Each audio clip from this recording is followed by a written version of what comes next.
The world is on high alert as the ceasefire comes to an end and international tensions intensify in several sensitive regions of the globe, particularly SBIB, the Iranian nuclear issue, a situation that is worrying both diplomats and military analysts. Everything now revolves around one central and crucial question: is Iran truly capable of developing a nuclear weapon? And above all, what are the real intentions of the major powers involved in this indirect confrontation that has lasted for years? For several days, diplomatic exchanges have remained tense and uncertain. The United States maintains a firm position and continues to repeat its main objective: to absolutely prevent Iran from acquiring nuclear weapons, while Tehran consistently claims that its nuclear program is strictly civilian and intended for energy production. However, this clash of narratives is not new and is part of a long history of international mistrust. It really began in the early 2000s with the discovery of several undeclared nuclear facilities in Iran, particularly those linked to uranium enrichment. To understand why this causes so much tension, it is important to recall a key point. Low-enriched uranium is used in nuclear power plants to produce electricity, but when enriched to a much higher level, it can be used as the basis for building a nuclear weapon. It is precisely this very thin line between civilian and military use that makes the situation so sensitive and difficult to control. In 2015, a major international agreement was signed between Iran and several world powers, with the aim of strictly limiting Iran's nuclear capabilities in exchange for the gradual lifting of economic sanctions that were heavily affecting the country.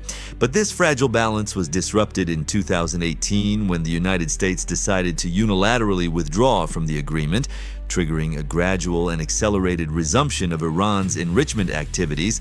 Since that withdrawal, enrichment levels observed on the ground have increased and are approaching thresholds considered sensitive by the international community, reigniting concerns and reviving diplomatic tensions.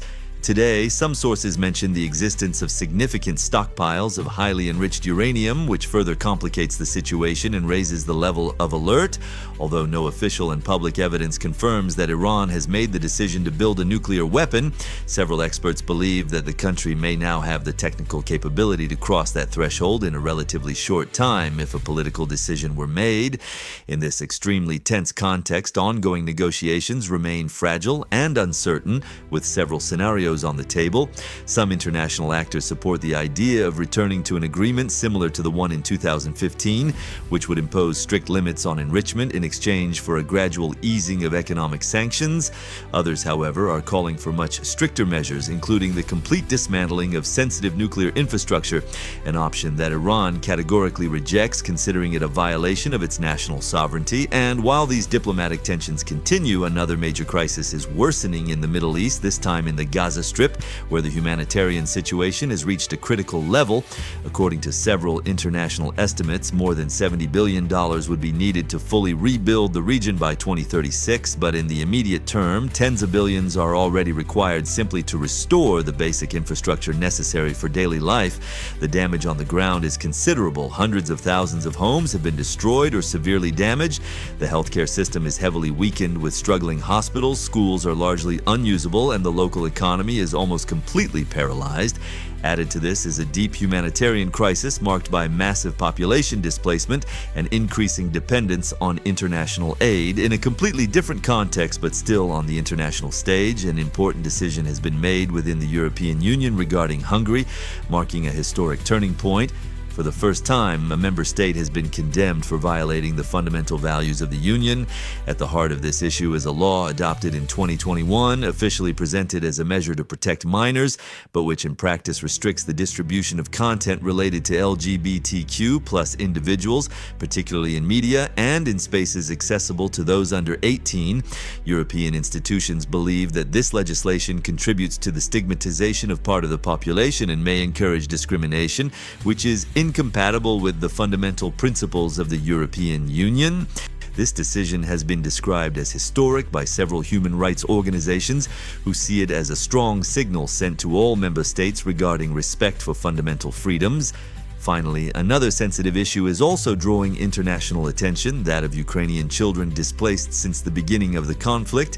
Investigations have made it possible to locate dozens of children transferred to various territories where they were reportedly placed in care facilities or sometimes involved in adoption procedures.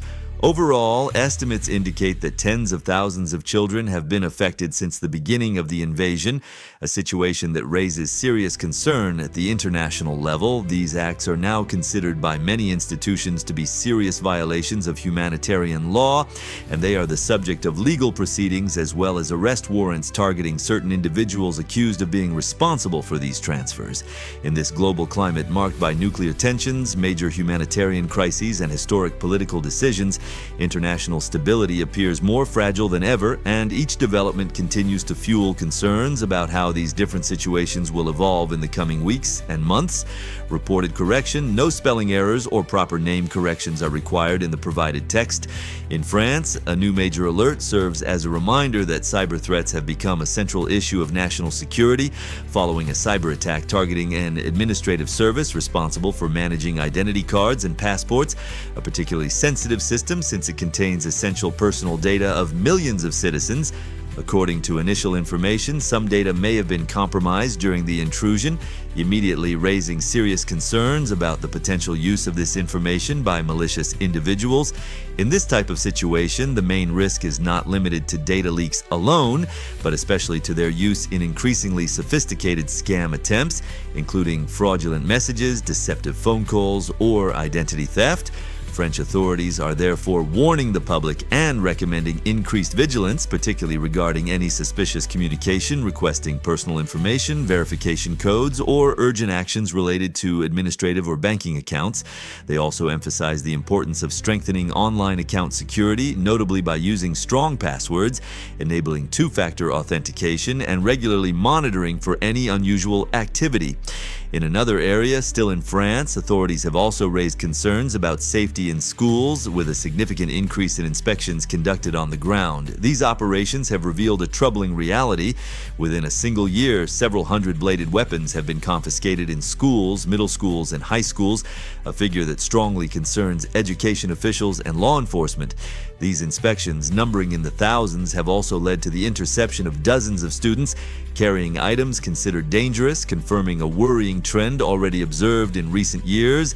These measures are also accompanied by broader reflections on citizenship education, conflict management among young people, and the role of families in preventing such behaviors. At the same time, on the international sports stage, an exceptional performance is drawing attention from the world of basketball. Thus, between cybersecurity challenges in France, concerns about safety in schools, and high-level sports performances on the international stage, recent news illustrates a world that is constantly under tension but also in motion, where technological, social, and sporting challenges intersect and shape a particularly intense period marked both by significant risks and remarkable achievements that capture global public attention.